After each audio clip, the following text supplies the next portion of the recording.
Bismillahirrahmanirrahim. Assalamualaikum warahmatullahi wabarakatuh. Innal hamdalillah nahmaduhu wa nasta'inuhu wa nastaghfiruh wa na'udzu billahi min shururi anfusina wa min sayyiati a'malina. May yahdihillahu fala mudhillalah wa may yudlilhu fala hadiyalah. Ashhadu an la ilaha illallah wahdahu la syarikalah wa ashhadu anna Muhammadan abduhu wa rasuluh la nabiyya wa la rasula ba'da. Ikhwati fillah, ma'asyiral hadirin hadirat kaum muslimin dan muslimat, Bapak Ibu-ibu yang dimuliakan Allah, mari kita kembali bersyukur kepada Allah Subhanahu wa taala, satu-satunya zat yang berhak untuk kita sembah, satu-satunya zat yang pantas untuk kita taati. Tidak ada yang berhak untuk kita sembah dan kita taati melainkan Allah Subhanahu wa ta'ala. Kenapa demikian? Karena Dia yang memberikan kita kehidupan, Dia yang menciptakan kita, Dia yang mengatur rezeki kita, Dia yang memberikan kehidupan kepada kita. Sangatlah tidak layak dalam kehidupan ini ketika yang kita sembah adalah selain Allah. Yang kita puji hanyalah Dia, karena Dia yang memiliki segala bentuk kelebihan. Maka selalulah mengucapkan kata Alhamdulillah, itu bentuk puji kita kepada Allah Subhanahu wa ta'ala, dan sebagai ungkapan rasa syukur kita terhadap semua nikmat yang diberikan oleh Allah Subhanahu wa ta'ala. Hadirnya kita di rumah Allah pada malam hari ini, itu karena Dia juga yang mengizinkan, Dia yang telah memudahkan. Barangkali ada di antara saudara kita yang mau hadir tapi tidak bisa, mungkin karena sakit, mungkin karena ada pekerjaan yang tidak bisa ditinggalkan, atau mungkin karena hatinya belum dilunakkan untuk berada di rumah Allah. Maka bersyukurlah ketika kita berada di rumah Allah, kita mendapatkan kebaikan, fadilah, keutamaan yang telah dijanjikan oleh Rasulullah sallallahu alaihi wasallam. Ada 3 doa malaikat untuk orang yang senantiasa melangkahkan kakinya ke rumah Allah. Apa doa yang 3 itu? Allahumma ighfir lahu warhamhu wa tub alaihi. Jadi mulai kita melangkah dari rumah, tidak ada yang kita tuju kecuali masjid untuk sholat. Maka mulai kita mendapatkan doa itu. Allahumma ighfir lahu warhamhu wa tub alaihi. Ya Allah, sayangi dia, ampuni dia, ampuni dan sayangi, wa tub alaihi, dan terima taubatnya. Sampai ketika sudah masuk pun ke dalam masjid, doa itu masih diucapkan oleh malaikat. Terus, selagi dia berada di dalam, malam yuhdis, selama dia tidak berhadas. Atau malam yu'zi, selama dia tidak mengganggu orang lain. Jadi selama tidak berhadas atau selama tidak mengganggu. Doa itu kita dapatkan. Betapa beruntungnya ketika kita terus melangkahkan kaki kita ke rumah Allah. Berada pula tujuannya tentu saja untuk beribadah. Sayangi, ampuni, dan terima taubatnya. Kalaulah 3 doa ini dikabulkan oleh Allah untuk kita, selamatlah kita dunia dan akhirat. Oleh karena itu, bersyukurlah kepada Allah ketika kita dimudahkannya untuk berada di rumahnya yang mulia ini. Dan alhamdulillah kita sejenak duduk di majelis ilmu, sebuah majelis yang sama dengan taman surga. Mudah-mudahan keberadaan kita di majelis ilmu pada malam hari ini membuat kita semakin dekat dengan surganya Allah Subhanahu wa ta'ala, membuat kita semakin mulia dan tinggi derajatnya di sisi Allah. Karena untuk mendapatkan kemuliaan di sisi Allah ada dua. Pertama iman, yang kedua adalah ilmu. Maka dalam ayat yarfa'illahu allazina amanu minkum wallazina utul ilma darajat. Allah mengangkat derajat dan kemuliaan orang-orang yang beriman dan orang-orang yang mereka diberikan ilmu. Ketika dikatakan diberikan ilmu, berarti ilmu tak datang begitu saja. Siapa yang memberikannya? Allah. Oleh karena itu, rajin-rajinlah meminta kepada Allah agar diberikannya ilmu. Takkan ada satupun agama yang kita bisa paham. Enggak akan ada satupun hukum dalam Islam yang bisa kita paham kalau Allah tidak memberikan pemahaman itu kepada kita. Mudah-mudahan semua fadilah itu malam ini bisa kita dapatkan. Amin ya rabbal alamin. Sama-sama kita juga harus berselawat dan bersalam kepada Rasul kita yang mulia Nabi Muhammad sallallahu alaihi wasallam, satu-satunya utusan Allah untuk kita bersama yang pantas untuk kita tauladani.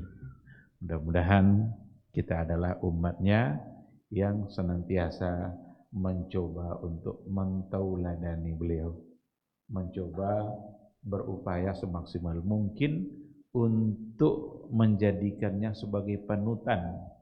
Dialah panutan kita dalam segala hal, dan syariat atau sejarah sudah menghimpun semua itu. Tidak ada lagi yang tersimpan, tidak ada lagi yang tersembunyi dari kehidupan Nabi. Kenapa demikian? Karena memang dialah yang pantas untuk kita tauladani.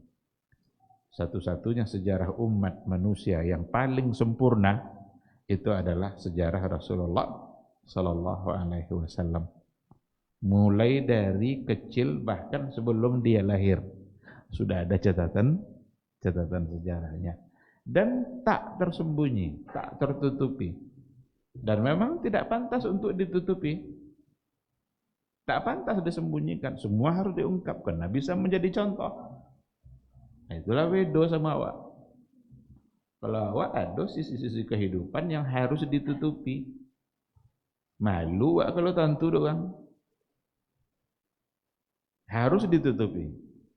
Jangan sampai tentu ndak. Kok tentu je dok kan? Malu. Nah, sama orang tak kena lambu cerita sama bini nak wangi je pakai. Tak apa-apa lo kat tiba di rumah nak wangi aja. Kalau sama orang, jangan sampai tentu ndak rumah. Tapi kalau Nabi, dia bersama istrinya, dia bersama anak-anaknya, dia bersama masyarakat secara umum, dia bersama orang tua, dia bersama yang bukan muslim, semua ada catatannya dan terungkap. Memang Allah mentakdirkan sejarah Nabi itu sempurna untuk diungkap karena memang pantas semuanya untuk ditauladani. Mudah-mudahan Allah memudahkan kita untuk istiqamah dalam mentauladani beliau. Mudah-mudahan kita dimudahkan untuk mencintainya, dan mudah-mudahan kita senantiasa merindukannya. Kita berharap mudah-mudahan di hari mahsyar nanti kita bisa mendapatkan syafaat dari Rasulullah sallallahu alaihi wasallam. Amin, amin ya rabbal alamin. Ikhwati fillah, ma'asyaral hadirin wal hadirat, rahimani Allahu wa iyyakum. Kembali kita pada malam hari ini melanjutkan kajian maqasid ahkamil usra, maqasid syariah yang ada di balik hukum-hukum keluarga. Sudah banyak poin yang kita bahas. Yang terakhir adalah berkaitan dengan hak-hak dalam Islam, dalam berkeluarga itu diatur oleh agama kita. Ada hak antara suami istri, ada hak dan kewajiban antara suami istri. Hak istri adalah kewajiban suami, dan hak suami adalah kewajiban istri. Ada pula hak-hak dan kewajiban antara anak dan orang tua. Anak punya kewajiban terhadap orang tuanya dan juga punya hak. Sebagaimana orang tua punya kewajiban pula terhadap anaknya, dan dia juga punya hak. Maka hak orang tua itu menjadi kewajiban anak, dan hak anak itu menjadi kewajiban bagi orang tua. Itu dulu yang terakhir yang sudah kita bahas. Mudah-mudahan kita sudah bisa memahami hal-hal yang berkaitan dengan hak-hak dan kewajiban. Kenapa penting untuk dipahami? Karena itu adalah sangat menentukan dalam hidup berumah tangga. Kalau tidak tentu mana hak mana kewajiban, pasti rumah tangga akan kacau. Kalau tidak terkonang mana dan hak mana kewajiban. Ya kadang hak itu kadang ya kewajiban. Sonang melupon kewajiban ini pada melupon hak. Itu di mana-mana bro. Telah ambil gaji, ada bang ni. Telah ambil kerja tentu je. Kalau telah ambil gaji juga, kan hak dia baru kan. Habis telah ambil kerja tentu aja. Maka melupakan kewajiban lebih mudah daripada melupakan hak. Dan ternyata itulah rahasianya diatur oleh agama, oleh syariat, supaya kehidupan berumah tangga menjadi aman. Ayah ingat dia sama kewajibannya terhadap anaknya. Anak pun ingat pula kewajibannya terhadap ayah. Kalau semua sudah menjaga itu, disitulah nanti akan terbentuk satu keluarga yang disebut dengan al-usratul muslimah. Satu keluarga yang memang selalu berada di bawah naungan Islam, selalu di bawah cahaya syariat. Jadi perjalanan berumah tangganya itu selalu ada cahaya Allah Subhanahu wa taala dengan menjaga hak-hak dan kewajiban. Nah, sehingga pembahasan yang berikutnya yang ada dalam buku ini dibahas kenapa begitu penting keluarga itu dibentuk secara syar'i oleh Islam. Apa dek sampai contoh itu agama memberikan aturan. Kalau P punyanya apa salah? Ayah punya ayah, Wini punya Wini, laki punya laki, umpama. Punyanya aja umpama. Kok dilope contoh itu? Tidak nyaman. Nah, apa gunanya? Nah, di sinilah jadi judulnya ahamiyatu al-usrati wa dauruha. Pentingnya, fungsinya keluarga dalam kehidupan bermasyarakat.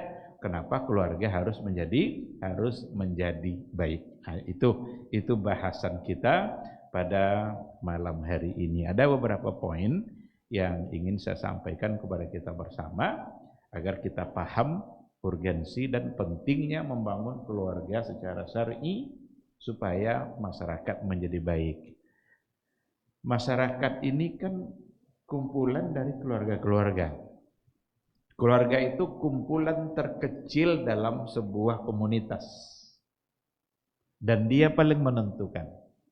Kalau seandainya keluarga-keluarga dalam satu masyarakat sudah baik, satu komunitas masyarakat pasti akan baik. Tapi kalau keluarga tadi yang rusak, nah keluarga si A kok rusak, B kok rusak, C kok rusak, sehingga satu masyarakat keluarga itu rusak semuanya. Berarti kehidupan bermasyarakat itu rusak semua. Maka keluarga paling menentukan dan Allah lah yang paling mengerti tentang itu. Kalau masyarakatnya ingin baik, berarti diawali dulu oleh keluarga yang baik. Nah, itu juga lah tujuannya tadi itu, diatur hak-hak dan kewajiban. Nah, apa fungsinya? Untuk apa gunanya keluarga itu dibentuk secara baik? Nah, ini dia. Yang pertama, ijadu az-dzurriyyatus salihah. Ijadu az-dzurriyyatus salihah. Untuk melahirkan keturunan yang saleh. Wa mabda'u salahiha ijaduha bizawajis syar'i. Dan pondasi dasar kebaikan bagi keturunan yang soleh tadi itu dia awali dengan az-zawajus syar'i, pernikahan secara syar'i, pernikahan yang sesuai dengan aturan agama. Satu keluarga yang dibangun, yang menjalani kehidupan berumah tangganya sesuai dengan apa yang ada dalam aturan Allah. Inilah yang akan melahirkan az-dzurriyyatus salihah, keturunan yang soleh, anak-anak yang soleh. Nanti anak akan melahirkan anak lagi. Oleh karena itu, jangan berharap saja anak menjadi baik, tapi orang tua tidak mengawali kebaikan itu. Jangan bermimpi terus untuk menjadi anak yang taat kalau tidak diawali dulu ketaatan itu oleh orang tuanya, oleh ayahnya, oleh ibunya. Dia nikah berdua kan lalu ada anak lalu. Nah, situ saatnya dia memulai kebaikan itu, sehingga az-zawaju syar'i, pernikahan yang berbasis syariat. Agama ini sangat sederhana mengajarkan kita dalam hidup berkeluarga. Agama mengajarkan kita sangat sederhana bagaimana hidup berkeluarga. Ndak macam-macam disuruh di agama, sangat sederhana. Nah, bagaimana bentuk kesederhanaan itu dan apa yang kita lakukan? Agama mengajarnya. Diawali dengan niat yang baik. Menikah itu niat awalnya untuk beribadah kepada Allah. Karena nikah itu adalah sunnah Rasul. An-nikahu sunnati. Faman raghiba an sunnati falaisa minni.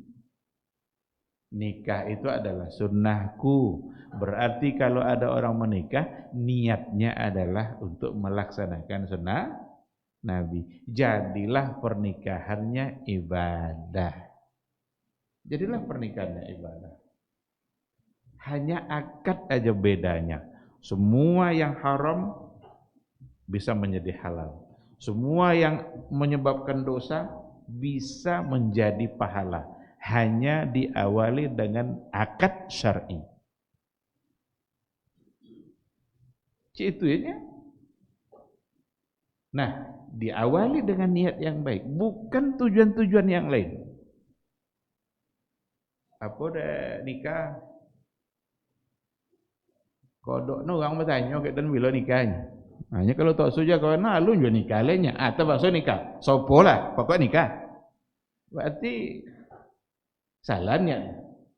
Inilah hazak kena tanya. Ini orang kata apa lah itu aja belum bertanya tu dia. Asal tahu semua ah. Alun jolenya. Jangan hiraukan pertanyaan orang lain. Ini pertanyaan orang enggak kena habis. Kok lah nikah doa sangkokan berhenti yang bertanya? Tak lah berhenti yang tanya orang. Apanya sudah tu? Alah anaknya. Kalau sudah nikah, terdatang pertanyaan kedua. Alah anaknya. Kalau dia tidak punya iman, kebetulan ditakdir kalau ada Allah Ta'ala nyolah ambil punya anak. Itu bisa stres.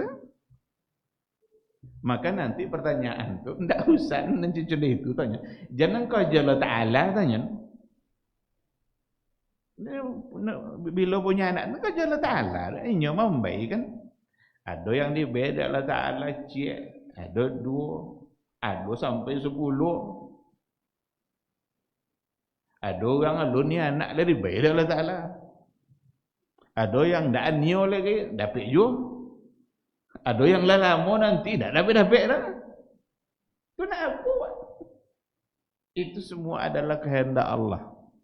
Tapi ketika semua diawali dengan niat yang baik, dengan keikhlasan untuk melaksanakan sunnah Nabi, berharaplah apa yang bisa diharapkan, tetapi semua Allah yang menentukan. Nah, maka ijadu adzurriyatus salihah, untuk melahirkan generasi yang soleh. Dan itu tidak akan mungkin didapat kalau seandainya tidak dengan az-zawaj syar'i. Kalau bukan dengan pernikahan yang berbasis syariat. Sangat sederhana. Awali dengan niat yang baik.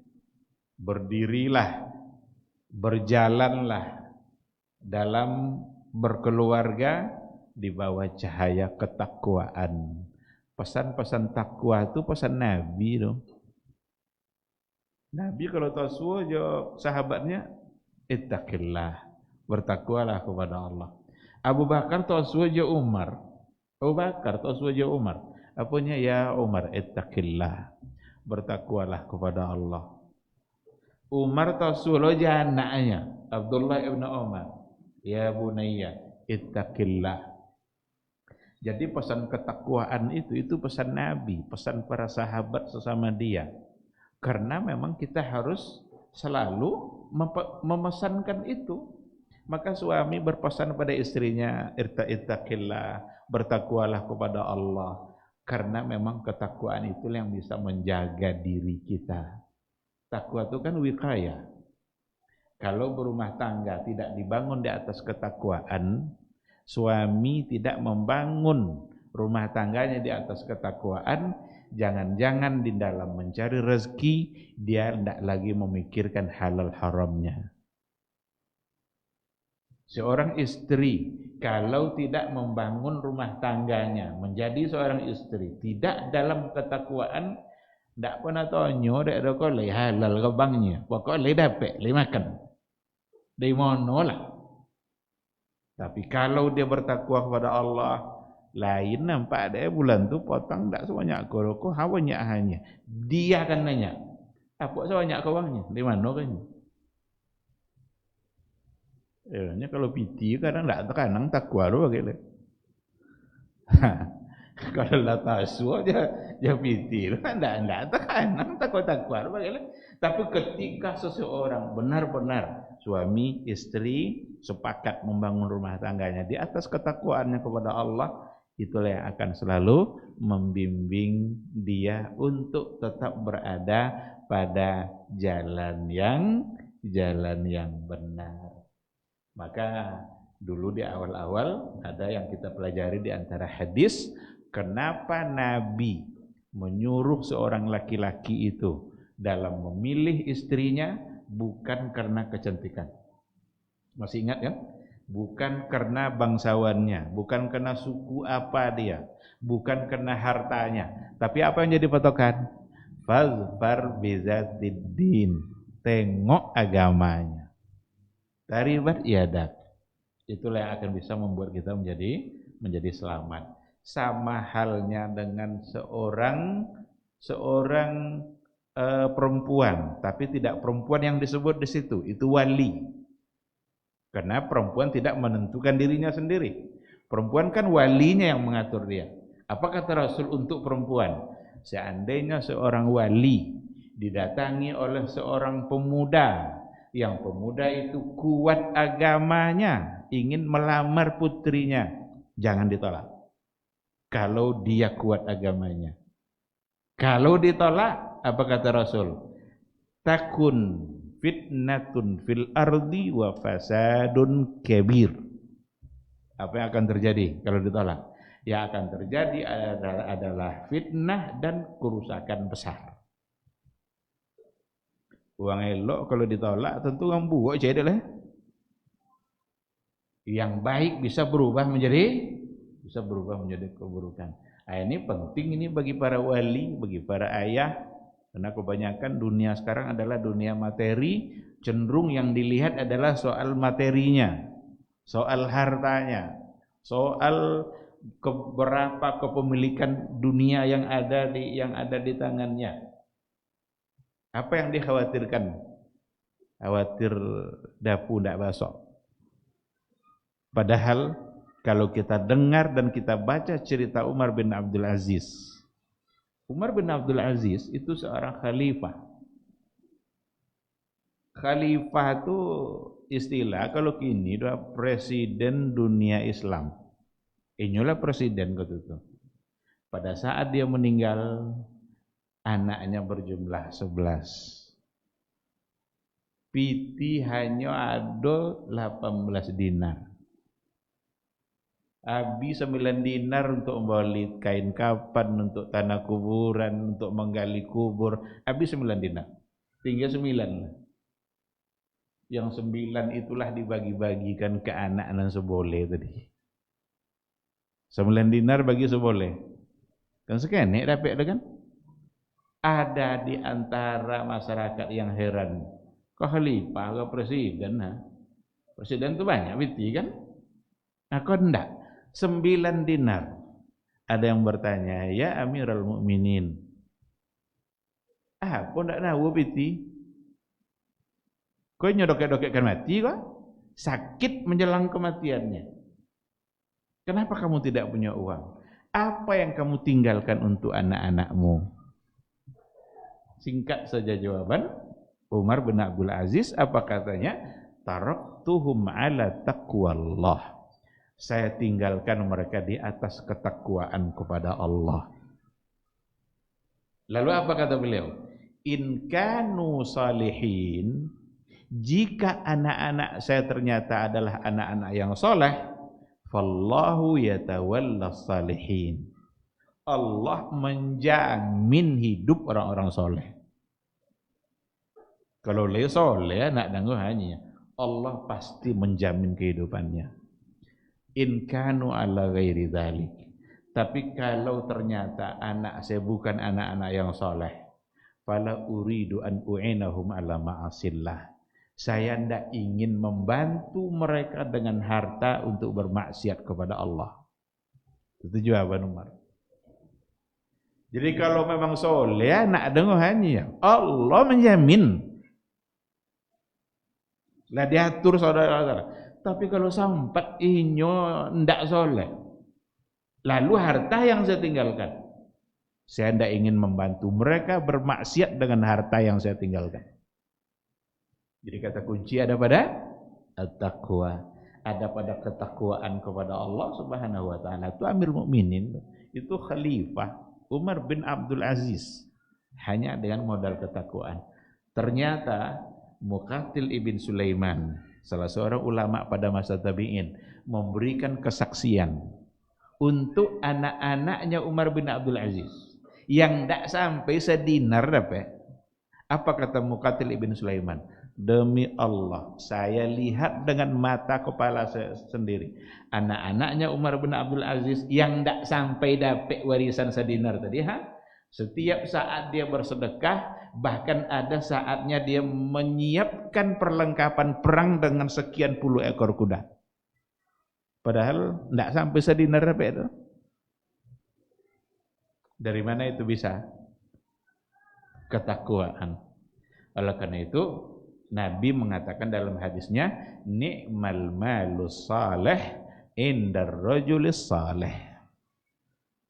Harta yang baik itu ketika berada di tangan orang yang saleh. Harta yang baik itu ketika berada di tangan orang yang bertakwa kepada Allah Subhanahu wa taala, dan Allah akan membantunya terus untuk berbuat baik. Nah, oleh karena itu disinilah pentingnya bagaimana kita selalu membangun keluarga di atas ketakwaan kita, ketaatan kita kepada Allah. Mana yang haram kata Allah, haram lo nyawa. Mana yang halal kata Allah, halal lo nyawa. Kan itu nang ketakwaan kan?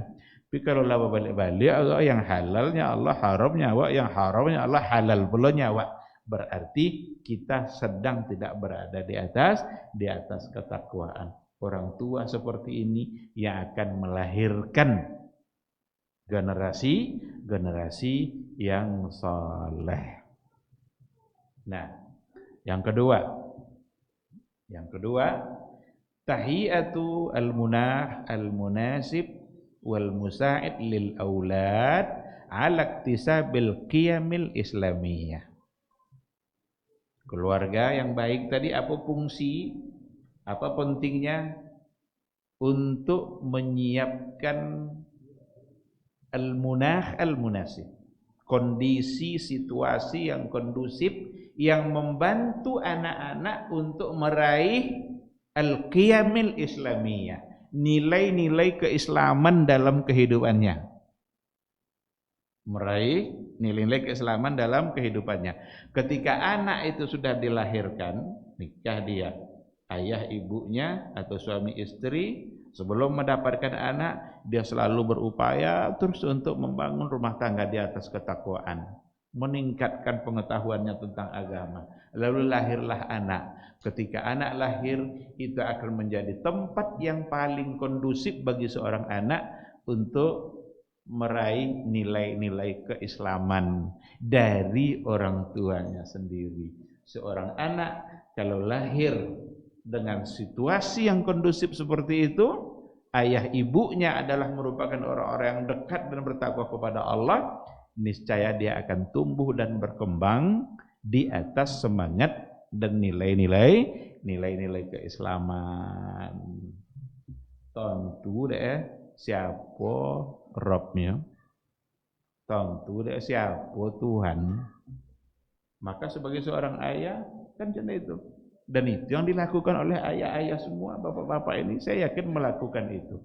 Umpama kalau makan, kan kadang-kadang kalau anak-anak kan sebarangan ya kan, pakai tangan kiri, apanya ya awak, apanya mak awak, jangan tangan kiri naknya, makan tangan kanan. Ini bagian dari pendidikan. Tak boleh tangan kiri, tangan kanan. Nah, diubah ada. Atau ada kawan, ada tosua ya aja kawan ayahnya, mungkin dibayar hadiah dah. Apa sebut naknya, apa ucapkan naknya? Terima kasih. Itu bagian dari tarbiyah. Bagian dari pendidikan keislaman yang memang itu mesti didapatkan oleh anak. Tapi kalau seandainya orang tua tidak mengerti agama, apa kan disebut? Tidak boleh dengan disebut itu dah.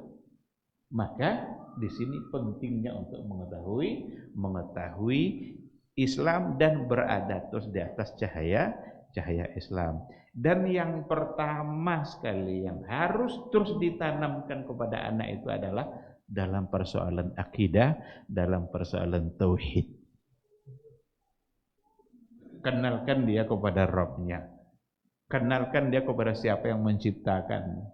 Kalau dalam keadaan sulit, berdoa kepada siapa dia berdoa.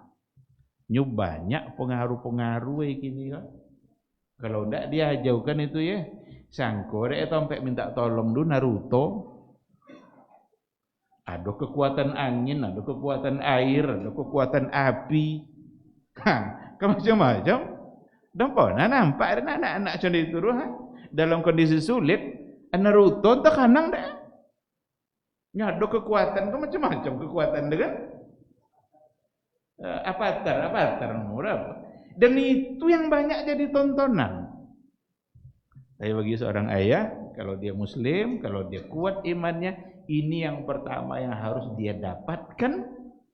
Anak mendapatkan itu dari ayahnya.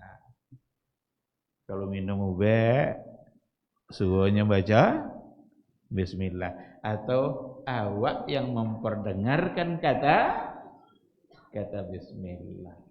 Oleh karena itu, betapa mulianya seorang ayah ketika dia memperkenalkan nama Allah untuk anak-anaknya.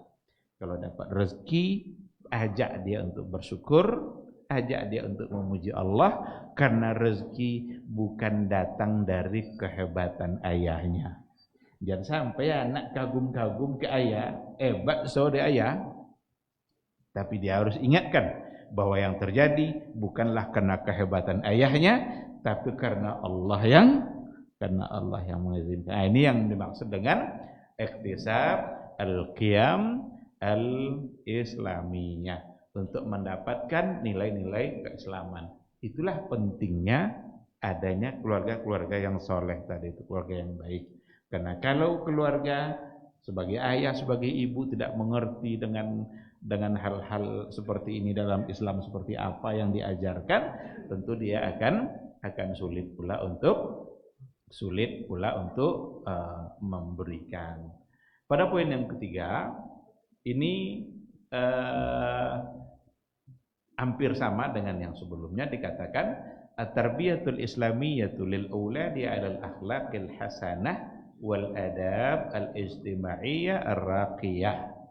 Ini pada poin yang ketiga, at-tarbiyatul islamiyyah, tarbiyah islamiyah, pendidikan Islam, nilai-nilai pendidikan yang ditanamkan kepada anak-anak, 'alal akhlaqil hasanah, agar dia tetap berakhlak yang baik, wal adabil ijtima'iyyah, atau adab-adab sosial yang perlu dijaga. Ini tidak akan pernah bisa dia dapatkan kalau seandainya dia tidak berada pada keluarga yang mengerti juga dengan agama. Nah, jadi nampak sebenarnya pentingnya oleh kita. Wajarlah Umar bin Al-Khattab itu mengatakan bahwa hak anak dari orang tua itu sudah ada sebelum anak itu lahir. Hak anak dari orang tua itu sudah ada bahkan sebelum anak itu dilahirkan. Termasuk mencarikan calon istri yang baik dan memberi nama yang baik. Baunya lahir, anak berhak mendapatkan nama yang baik, karena nama adalah doa. Ketika dia diberikan satu nama dan dipanggil dengan nama itu, maka itu adalah doa. Itu di Imbau Tauhibat itu doa. Nah, dan itu adalah bagian dari hak yang mesti didapatkan anak. Rasul banyak mau ubah nama sahabat. Diubah ada Nabi nama sahabat tu.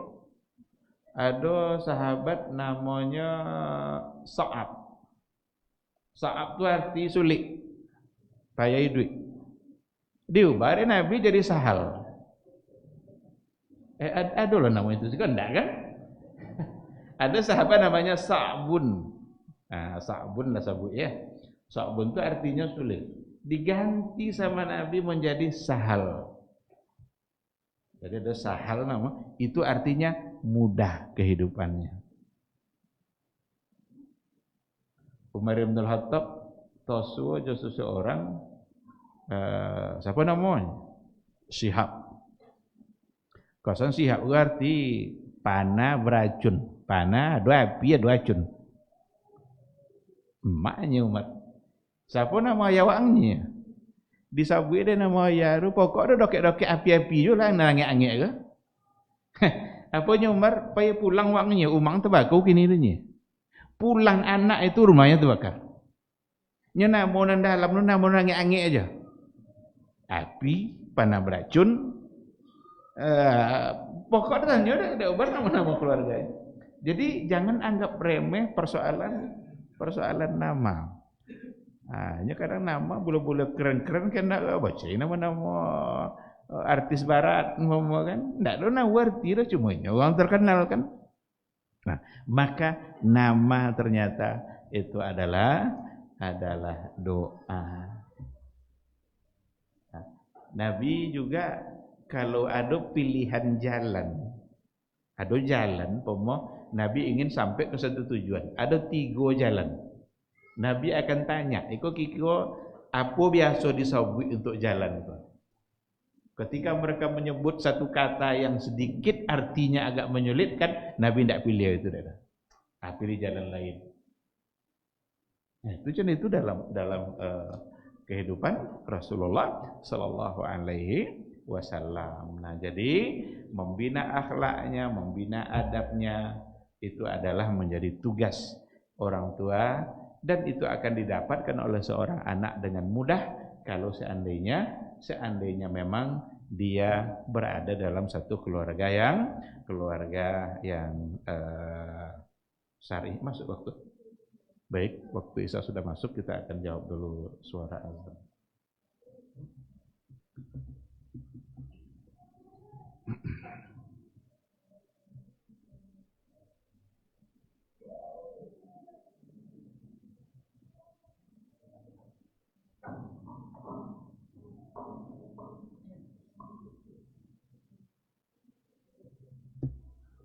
Allahu Akbar, Allahu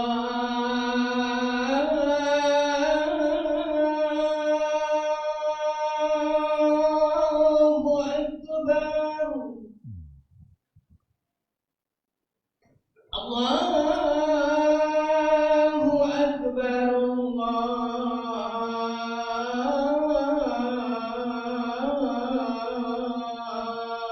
Allahu Akbar. Asyhadu an la ilaha illallah.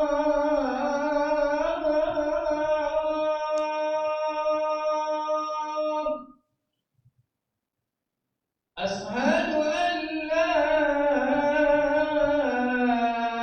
ilaha illallah.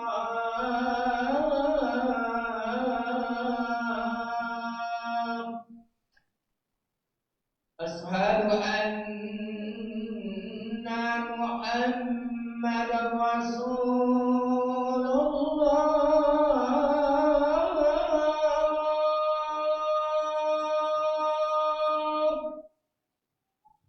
Asyhadu anna Muhammadar Rasulullah.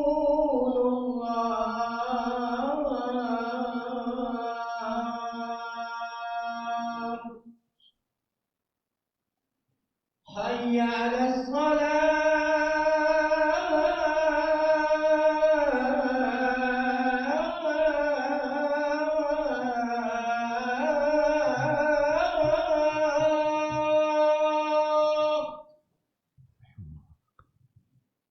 Hayya 'alas shalah.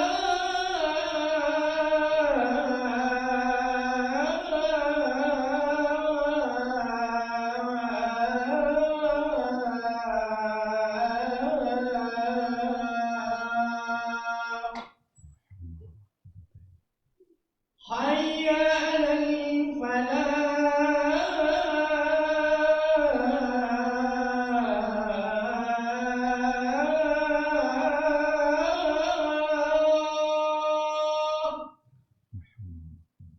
Hayya 'alal falah. Allahu Akbar,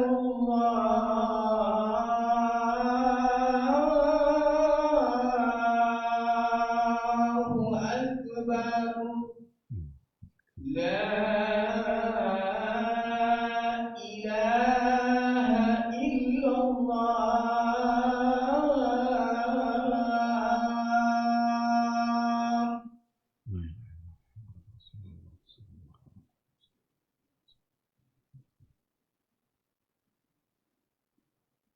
Bismillahirrahmanirrahim. Alhamdulillah wassalatu wassalamu ala Rasulillah wa ala alihi wa sahbihi wa mawala. Ikhwati fillah, ma'asyiral hadirin wal hadirat rahimani Allahu wa iyyakum.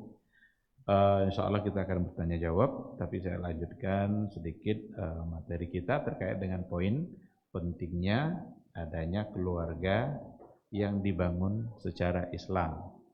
Tadi sudah kita sampaikan 3 poin hubungannya dengan anak. Tapi ada poin yang hubungannya sama suami istrinya.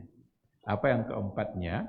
Yang keempatnya adalah i'fafuz zawjaini li ba'dihima, untuk menjaga iffah, kemuliaan, kehormatan dia berdua, suami istri. Kalau seandainya suami istri itu orang yang kuat agamanya, dia berdua akan terus menjadi orang mulia dan menjaga kemuliaan itu. Apa yang terjadi dalam rumah itu tidak pernah sampai keluar. Ini adalah bagai kalau latibo tosu jo kawan dia nak menciton laki kajo. Jangan diciton tu apa kuno, tidak akan selesai masalah. Terjadi masalah dia berdua menyelesaikan. Tidak perlu sama-sama orang lain. Kalau tidak kau mendatangkan masalah. Dulu sahabat dulu, perempuan-perempuan pada masa Nabi dulu, kalau ada masalah, apa nyodek mengadu ke Nabi? Nyodek dapat solusi. Kalau citon ke kawan, dapat solusi? Tak ada. Tambah banyak masalah lagi sudah tu. Kalau bang itu di rumah, nyatu dia kawannya, potong sabuk lain. Dulu sahabat ada di antara perempuan sahabat Hindun, kalau nggak salah namanya Hindun, datang ke Nabi. Apanya? Ya Rasulullah, loki dan banyak piti tidak baik dan biaya, tidak baik dan makan adanya. Ini banyak piti, pelit, tidak mau baik adanya. Bapa jaranya kan menyebut laki nama kan.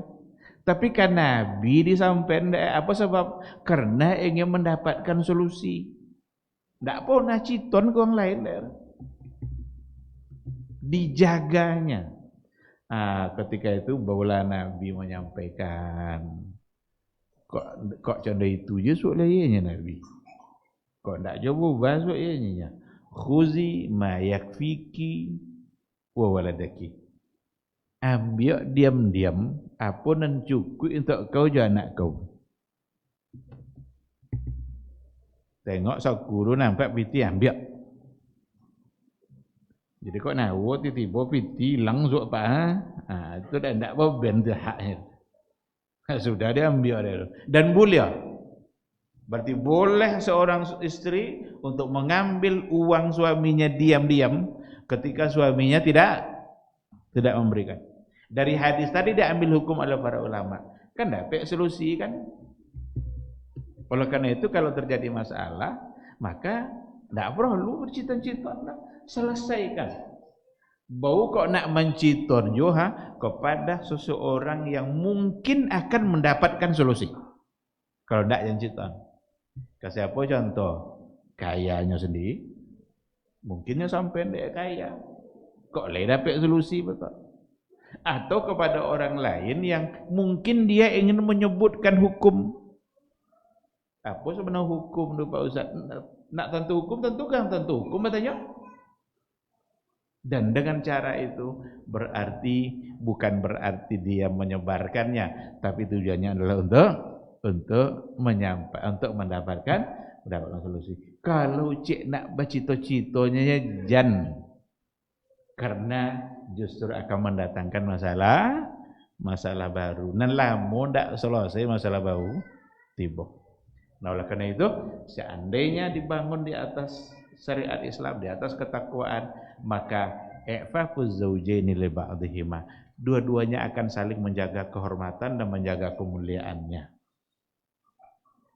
Sebab di hatinya ada agama dan ada semangat iman. Wa tahsini anfusihima mimma harramallah, dan bisa untuk menjaga diri dia berdua dari apa-apa yang diharamkan oleh Allah Subhanahu wa ta'ala. Itu yang keempat. Yang kelima, wiqayatu zawjaini anfusahuma minal amradil fattakah an-nashi'ah anil alaqatil muharramah kharijaz zawaj. Kenapa mesti diawali dengan pernikahan akad secara syar'i? Itu untuk menjaga suami istri, menjaga keduanya minal amradil fattakah an-nasi'ah, dari penyakit-penyakit yang mematikan. yang ditimbulkan oleh al-alaqatil muharramah, dari hubungan-hubungan haram di luar nikah. AIDS kah namanya, HIV kah namanya, virus apalah itu namanya, yang bisa disebabkan oleh hubungan yang tidak diawali dengan az-zawaj asy-syar'i, yang tidak diawali dengan nikah akad secara syar'i. Dan berapa banyak itu terjadi, ternyata menjadi masalah tersendiri bagi sebagian negara yang membolehkan mereka untuk hidup bebas tanpa nikah. Terjadilah dan terjangkitilah, menyebarlah virus-virus yang tadi itu, HIV, AIDS dan segala macamnya itu. Kok bisa seperti itu? Karena dia tidak mengindahkan apa yang ada di dalam aturan agama. Tapi ketika mereka awali dengan az-zawajus syar'i, dengan akad secara syar'i, maka insya Allah dua-duanya, baik laki-laki atau perempuannya, itu akan dapat terjaga dan terpelihara dari semua bentuk penyakit itu, karena ia melakukannya secara halal, secara baik, sesuai dengan tuntunan agama. Ada lagi poinnya, tabadul mahabbati wal mawaddati war rahmah bainaz zaujain, untuk berbagi cinta dan kasih sayang, berbagi mawaddah warahmah antara suami dan istri. Itu tidak akan bisa tercapai kecuali memang ketika keluarga dibangun di atas aturan-aturan agama. Tahu dia hak dan kewajibannya, mana hak dan mana kewajiban. Kalau dibangun di atas itu, itulah yang akan bisa berbagi cinta, berbagi kasih sayang, karena dia melangkah di atas cahaya atau diterangi oleh cahaya Islam yang dibawa oleh Rasulullah Sallallahu Alaihi Wasallam.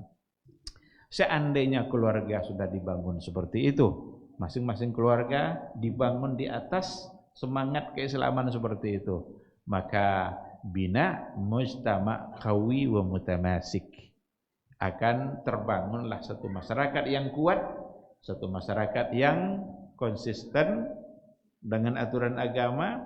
Masyarakat akan menjadi kuat di atas itu. Maka masyarakat Madinah itu masyarakat yang paling disegani dan menjadi contoh oleh semua masyarakat yang ada. Masyarakat Madani namanya. Istilah Madani itu aja itu kan dari Madinah, dari kata Madinah. Masyarakat Madani katanya. Orang sekarang memegang istilah masyarakat Madani. Madani itu tuh dari kata Madinah. Jadi andalan, jadi sesuatu yang dibangga-banggakan. Karena memang Nabi yang memulai untuk membangun masyarakat itu.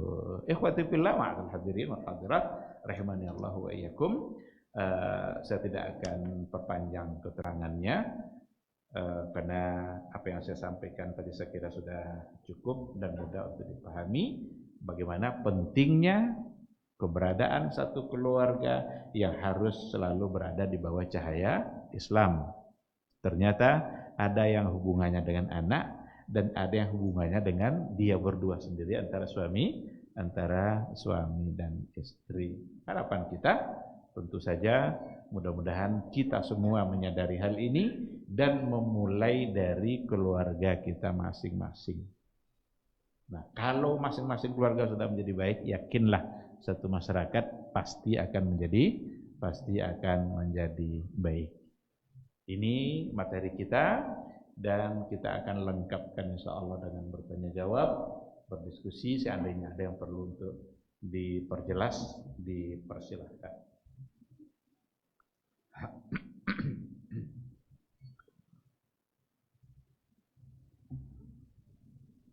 Silakan.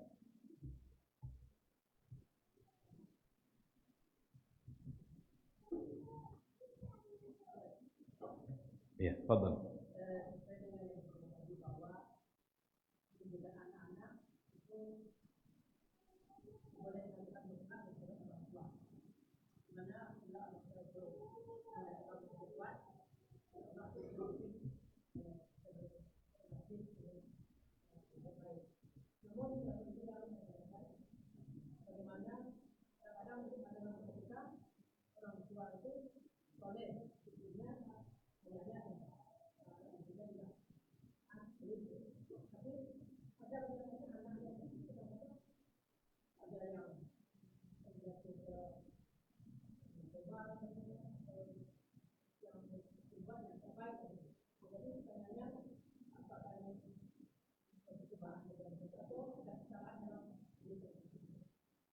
Ya,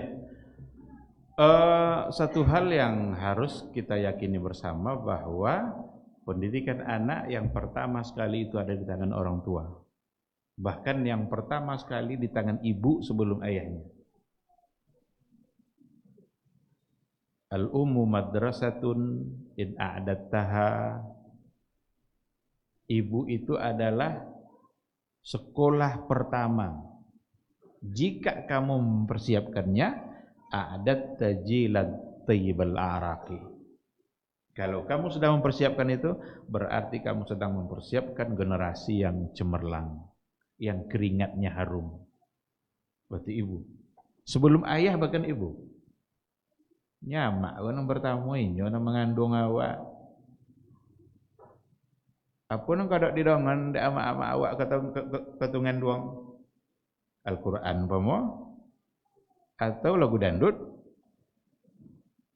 ya bisa berpengaruh.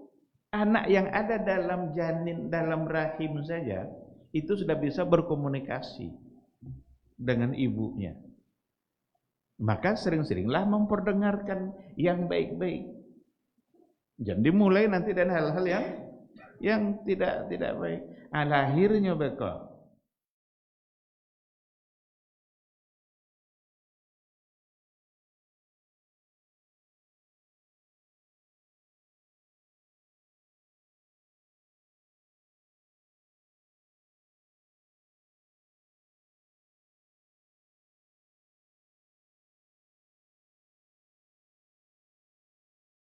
Allah.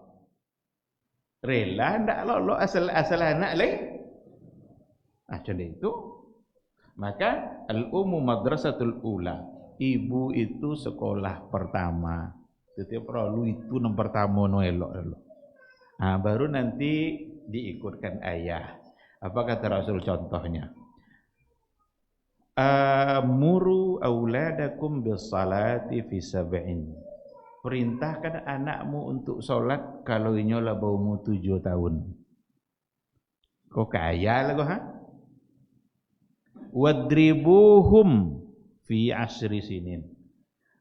Locaknya kalau lah 10 tahun ndak jomo. Umur 7 sesuai bau. Mau nak pai. Tapi bapa lo nyuwa nak pai sholat kalau ayah ndak pai. Lekan pai doa. Maka ayah dah lupa. Mau nak pai sesama kali. Itu berarti ayah lebih dahulu elok pada anak.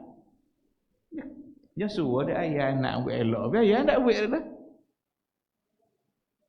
Naknya, orang jangan cuba mokok naknya dan tampau gaknya. Nya sebungkus saya. Nampak ada anak tahu. Nampak ada anak tahu. Tapi nak sikor lah mana-mana tan. Jadi memang adalah untuk tugas saya orang tua untuk mendidik anak. Berdasarkan pada hadis-hadis tadi itu adalah untuk ayah. Betapa besar pahala seorang ayah ketika dia memberikan kebaikan-kebaikan kepada anaknya. Jangan langsung ben ke orang lain, jangan langsung ben ke guru. Kalau perlu anak bisa sholat di tangan orang tuanya dulu. Ketika sampai dewasa anaknya sholat, orang tua dapat pahala tahu. Tapi kalau orang tua mengandalkan guru, diajarlah anak ini oleh guru. Pandai anak sholat di tangan guru. Guru dah dapat pahala tahu. Rugi tak dah? Rugi. Tapi mana yang bisa dilakukan oleh orang tuanya? Kebaikan mana yang bisa ditanam? Tanamkan. Cuma sesuai pertanyaan tadi, nampak deh awak, oh ya mak, tak kene contoh alim lah, pasal anak jahat. Ingat, Nabi Nuh, Nabi kan, ada ndak anak-anak jahat? Ada. Di bawah iman ndak amur, datang banjir, masuklah ke kapal gayungnya Nabi Nuh. Ndaknya dan 3 bukit tu naik hanya. Nya nampak bukit tu ada masih nampak bukit tu lah. Sa'awi ila jabalin ya'simuni minal ma. Kan pedang ke bukit tu terlindungilah saya dari air banjir tu. Kalau sana air banjir tu sampai juga ke bukit tadi. Ndak dapat cerita lah. Anjing. Itu Nabi tu kan. Maka seandainya orang tua yang baik-baik tadi sudah mendidik anaknya, lah dia jauh dah, pindah jauh semua. Barangkali Allah sedang menguji dia. Mungkin Allah sedang menguji dia. Tapi kalau seandainya condo elok kesan ndak, berarti nya salah. Barangkali entah diberi dengan rezeki yang halal, entah rezeki yang haram. Ya kalau rezeki yang haram lebih baik payah lo jauh sudah tu. Maka Nabi mengatakan yang haram itu memberikan sesuatu yang haram itu pannaru aulalahu, neraka lebih pantas untuk dia kalau dia memberikan anaknya dari rezeki yang tidak halal. Nah, oleh karena itu perlu ditengok. Ketika memang sudah dididik, sudah diajar, mungkin itu ujian bagi dia. Kadang manusia diuji oleh Allah Ta'ala dengan berbagai macam. Kadang melalui anak, kadang melalui bini. Ada di antara ulama dulu diuji oleh Allah Ta'ala melalui istrinya. Nak bohongi je kok bini lu kayaknya. Padahal dia seorang ulama. Apanya si alim tadi, syekh tadi, cobalah kamu sekali-kali jalan ke masjid. Tengok bagaimana orang memperlakukan saya.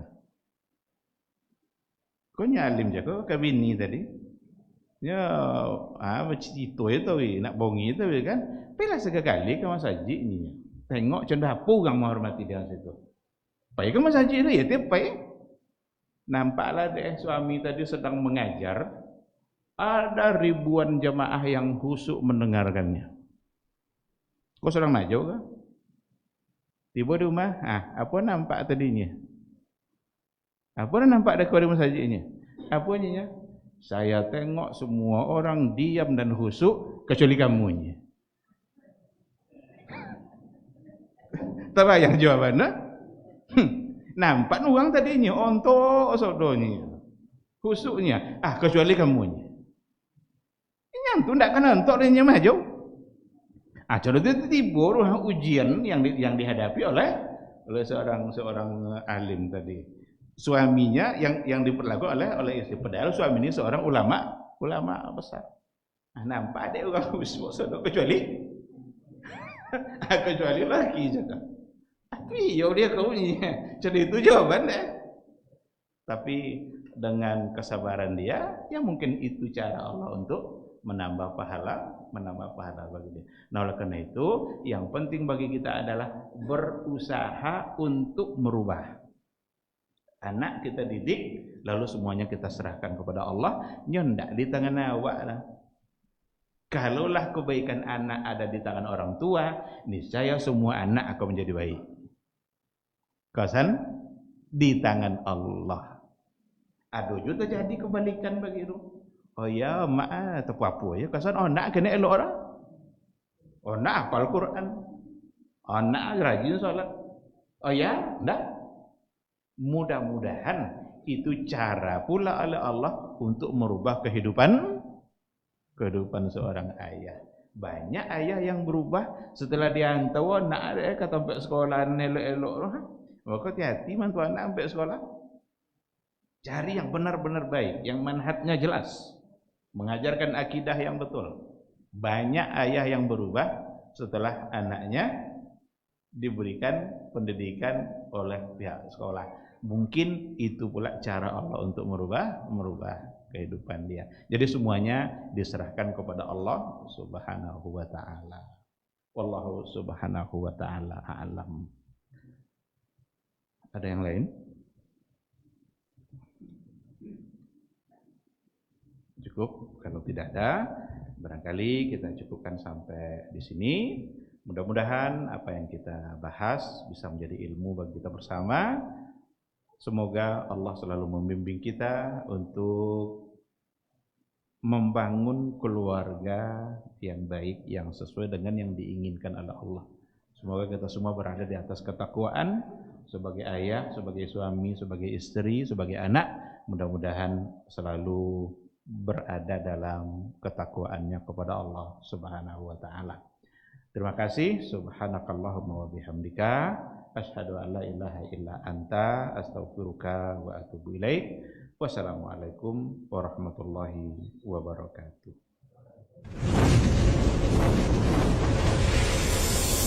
Baba TV Sunnah, belajar agama baru alim.